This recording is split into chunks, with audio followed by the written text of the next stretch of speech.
allows us for the kind of interaction we would like. So it's a great pleasure to introduce Dr. Steve Mallon, who is currently at the Cleveland Clinic, and he'll share a lot of his exciting work with us. He has a major is a Bachelor of Science in Neuroscience and also studied psychology at an undergraduate level. He then obtained his Master of Science in Nutrition at the University of Delaware, and then recently came from the mothership, the University of Massachusetts Department of Kinesiology, where he earned his PhD, and then he transitioned to the Cleveland Clinic. So today he's going to talk with us about this topic, and I think without further ado, we just want to welcome you on behalf of the School of Kinesiology and the School of Public Health. And Steve is a candidate for our Physical Activity and Nutrition open position. Thank you very much. Well, thank you, Karen, and thank you everybody for attending. It's really a great honor to be here and hear all the exciting data that's currently being conducted. Certainly for years I've witnessed and been a part of seeing great research produced. So it's quite fun to be here now in terms of potentially collaborating and joining up with many of you. And I'm excited to particularly share some of the data I've worked with over the last several years, really focusing on type 2 diabetes. And it's no surprise to members of this audience that the number of individuals with diabetes is quite prevalent and perhaps even epidemic in terms of the United States and worldwide these days. What could be even more alarming is the fact, though, that American children born in the year 2000 have a 35% higher risk of developing the disease than once thought. And this is particularly prevalent in ethno-racial disparity populations. So with this in mind and thinking about the prevalence rates, it becomes really important from a clinical standpoint to identify what risk factors to target. And at least from certain data, we know that age and family history are key non-modifiable risk factors. But this really, from a clinical intervention standpoint, presents a challenge in trying to optimize those practices of exercise and nutrition, because there's only so much wiggle room we have with genetics and with age. But with that being said, certain modifiable risk factors, including physical activity, high-fat diets, added sugars now, which quite surprisingly, over 50% of the American population consumes at least once a day a sugary drink. And with the prevalence of overweight or obesity, these factors become quite pertinent in trying to ameliorate the metabolic diseases. But with that being said, what are they actually doing to promote disease? And that modifiable risk factor I focus most on is insulin resistance, which I know some of you are quite familiar with, but for purposes of today's talk, I'd like to focus on how this can be defined as reduced responsiveness of bodily tissues to the action of this hormone. And this is important clinically because insulin resistance has really multi-disease effects. So that by targeting insulin resistance, we not only focus on improving hyperglycemia, but we could also improve blood pressure, NAFLD, fatty liver disease, as well as cancer risk.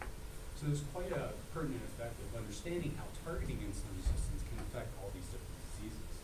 And from a pathophysiologic point, I'll just put a cartoon together to highlight really how I think of insulin resistance in terms of an integrated approach. And from this standpoint, it's particularly relevant now that we're almost at lunchtime. If you're to eat some Oreo cookies and consume that food, we know that blood glucose levels are going to rise. But as those nutrients pass through the digestive tract, you get a rise in incretins or gastrointestinal hormones that are going to favor insulin secretion. And then insulin is going to act on different tissues such as the liver to reduce hepatic glucose output, as well as on muscle tissue to stimulate glucose uptake. At the same time, insulin acts on adipose tissue to not only suppress lipolysis and reduce the number of free fatty acids in the bloodstream, but also raise glucose, thereby resulting overall in the maintenance of glucose in the metabolism. But in an insulin resistant state, we're dealing with a different animal, so to speak, in the sense that insulin resistance have tissues that don't respond. So in this case, the pancreas will secrete more insulin in terms of trying to compensate for the tissues, yet the liver will not respond to this favorably and continues to produce glucose. At the same time, the muscle is not responsive, and the adipose tissue continues to release free fatty acids, resulting in an environment that could be glucolipid toxicity. So with this being said, we need to understand then what do we do to treat the disease? And from an activity perspective, we know that exercise is very effective in improving skeletal muscle insulin sensitivity. And several years ago, when at the University of Massachusetts focusing on my doctoral work, we were particularly interested in the hormone metformin. As metformin primarily acts on the liver to reduce hepatic glucose output. So from this perspective, we thought if we took two treatments that have distinct effect on tissues, could we potentially get an additive effect such that metformin plus exercise affects two tissues and you get an additive effect on glucose regulation. So what we did was we worked on designing a randomized double-blind controlled trial in which individuals all performed an oral glucose tolerance test to determine if they had impaired glucose tolerance or prediabetes. Individuals also underwent cardiorespiratory fitness tests as well as body composition analysis via the DEXA to understand overall body composition. Now, in terms of the main outcome, we had assessed insulin sensitivity, but I'd like to point out that before this, we had measured cardiometabolic markers, including blood pressure, and blood lipids. In terms of assessing insulin sensitivity, we had used the stable isotope diuretic glucose, and we had infused this for approximately 90 minutes, in which we had then determined hepatic glucose output. Because again, metformin acts on this tissue primarily. We then started a continuous infusion of insulin for a 2-hour period, in which individuals had the peripheral insulin sensitivity measured during the last 30 minutes. And it was during this time then that we were able to primarily assess skeletal muscle insulin sensitivity. Following this test, we had individuals again randomized to one of 4 treatments, including either a metformin or a placebo condition alone. And in terms of the metformin condition, we followed a ramp-up protocol such that by 4 weeks, they received a clinical dose of 2,000 milligrams a day. In terms of our exercise training, it was all supervised by a physiologist. And individuals performed both aerobic and weight training at approximately 70% of their respective heart rate peak and 1 repetition max, such that we were applying a combined exercise training program to these patients. Now, in terms of some of the key findings of this data, I'd just like to highlight really what I think are most interesting.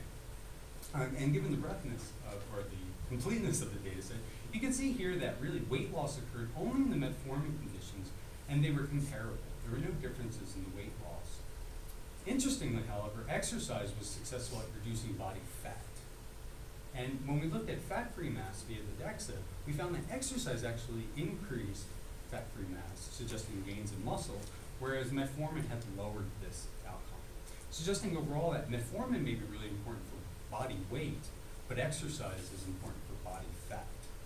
And this will be important in interpreting some of the metabolic data. But in terms of fitness, it's also interesting to note that when we're looking at cardiorespiratory fitness, we saw about 20% gains in this aerobic capacity. However, when we looked at exercise and metformin, this condition was only elevated by 10%. There were no differences in strength gains following the intervention. And strength was the summation of chest press, lat pull downs, and leg press. So in this case here, it would suggest that metformin may actually blunt some of the aerobic improvements of exercise. When looking at fasting blood lipids in our panel, we found that HDL levels were increased by about 15 to 20% across all treatments, and this was reciprocated in that there was a lowering of triglyceride levels in these same treatments. However, we did find that there were opposing effects on free fatty acid concentrations, such that exercise reduced free fatty acids, and metformin, when coupled with exercise, had raised it, suggesting that we may have another opposing effect phenomenon occurring. When we looked at blood pressure, we found that only the individual treatments lowered systolic blood pressure, yet all treatments lowered diastolic. So again, there's something about different metabolic markers here that are coming up showing some opposing type effect. And this is clinically relevant because when we looked at the metabolic syndrome, we found that only the individual treatments of metformin or exercise alone had significantly reduced the number of criteria for metabolic syndrome, suggesting that metformin may actually blunt the reversal of metabolic syndrome in our at-risk population. And what was interesting too about this is we measured inflammatory markers CRP and RBP4, and those were also blunted by metformin added to exercise. Now, with this, again, our most main interest was in terms of insulin sensitivity. And when we looked at the liver, we found that there was really no difference in terms of the hepatic glucose output across our conditions. And this was corroborated by the lack of change in fasting glucose. However, it is worth considering that fasting insulins were lowered in all of our treatments, suggesting with lowered insulin concentrations needed to regulate the liver, but there was actually improved hepatic insulin sensitivity to deliver in all these conditions.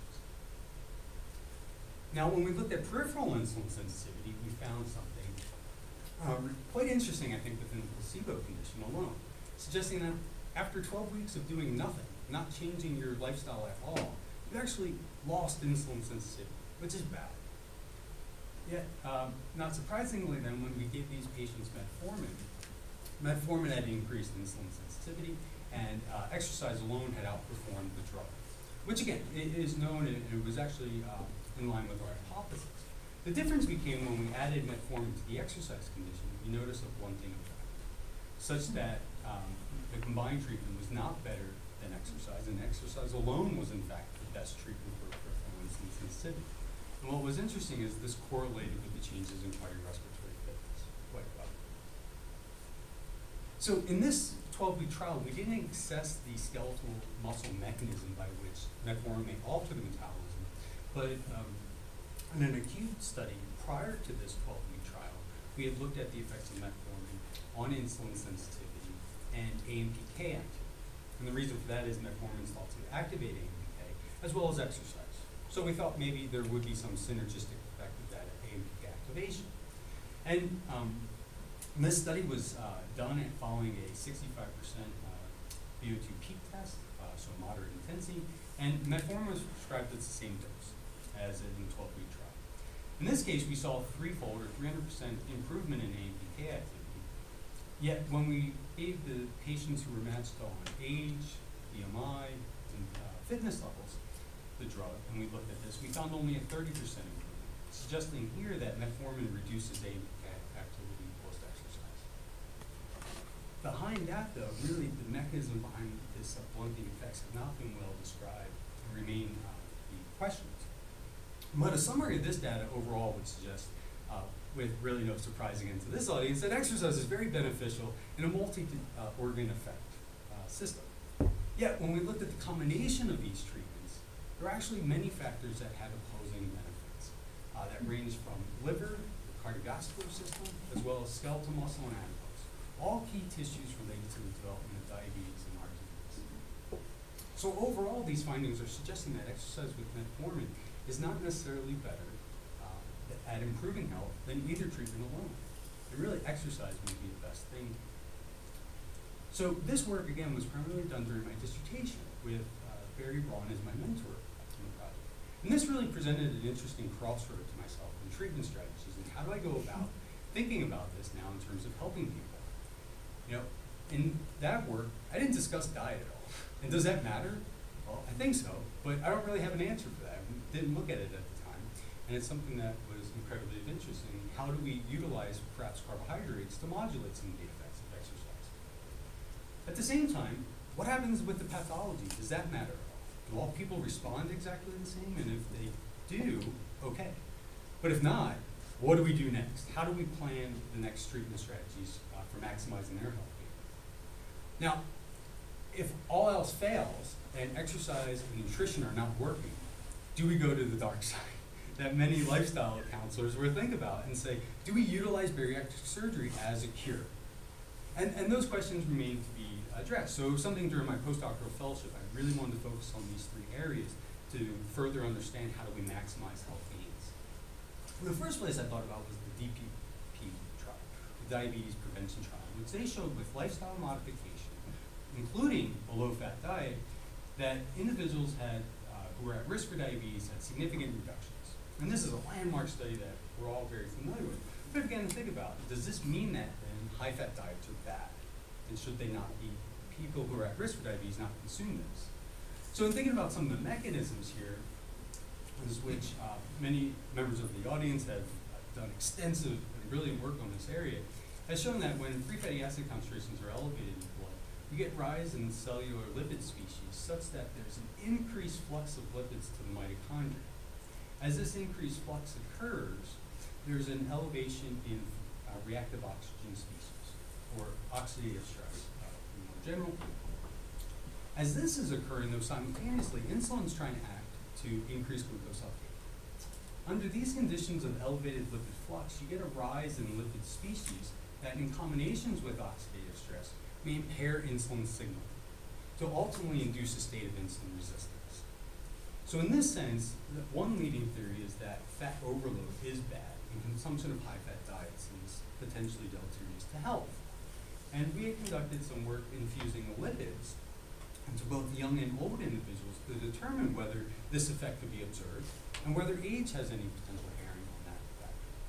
And this data, quite consistent with years of extensive research on this topic, we had found that young individuals had significantly lowered their insulin sensitivity, yet they had preserved some of the function relative to old, suggesting, in other words, that old or aged individuals may be more susceptible to lipid-induced insulin resistance.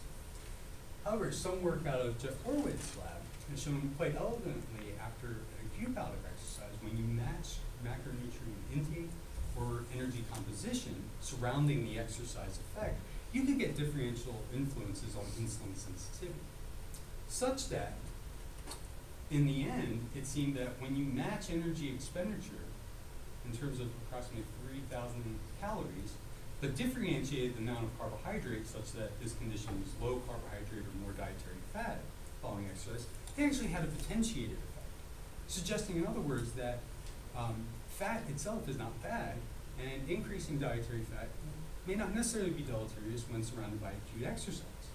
Yet some other literature, as shown here, would suggest maybe this isn't the same for all people, and in older individuals there would be a difference. So in looking at this and thinking about my doctoral work following metformin, I was interested to note, following 3-day food recall, what was the dietary consumption of fat in this intervention, and how does that relate to the metabolic changes? And these are unpublished observations, and looking at a dietary lipid score, which I'd be happy to talk about more later, but essentially what it showed is as people consumed less components of the fat in their diet, including cholesterols and saturated fats, there was a reciprocal rise in insulin sensitivity. And this correlated quite nicely with the reductions in circulating free fatty acids in the blood, suggesting perhaps that improving the overall dietary fat quality could be beneficial for enhancing exercise training effects. So, does dietary fat blunt the exercise effect? Not really sure, but perhaps maybe low-fat diets are the way to go, and that has certainly been shown to be effective with the DPP intervention. So with that all in mind then, thinking about, well, okay, if carbohydrates are the way to go, what kind of carbohydrate do you consume? And we're all familiar with the glycemic index in the sense that carbohydrates produce different insulin responses based on how blood glucose levels rise. And in general, if we were to look at a potato relative to legumes, we would see that we'd have quite differences in the glycemic index itself. So suggesting that with high GI diets, you might get greater spikes in blood sugar, which could induce elevations in blood glucose and cause insulin resistance. So we had looked at this with the consumption of a low GI diet with exercise and cardiometabolic risk by assessing insulin sensitivity. So with the low GI diet, what we found was approximately a 50% improvement, whereas the high GI diet was quite similar. So in other words, when you consume the high or low GI diet with exercise training in pre-diabetic individuals, it really didn't seem to matter for skeletal muscle insulin sensitivity. And we had looked at a host of metabolic syndrome-related factors related to this score, with here white being the high GI diet and black being the low GI diet. And you can see following the intervention, in general, both interventions were successful at lowering these cardiovascular risk markers, indicating overall that it seemed that exercise reduces cardiometabolic risk independent of the glycemic index when controlled for energy intake and fiber contents. So with that being said though, does that mean everybody responds the same? And there was some interesting work published this year that looked at the characterization of insulin resistance versus insulin sensitivity folks. And what they found is that when you look at the insulin sensitive people following a low-fat diet, they were quite successful at adhering to reductions in dietary fat as well as elevations in carbohydrate, whereas the insulin resistant people were not. And it wasn't quite sure in this retrospective analysis why that occurred, but one thought may be that in these patients, they noted that many high glycemic foods were consumed, and this might be problematic for an insulin-resistant population. So in general, it suggested that there's certainly more work to be done in the area, but it also highlighted that, too, from an adherence standpoint, the practice of preaching low GI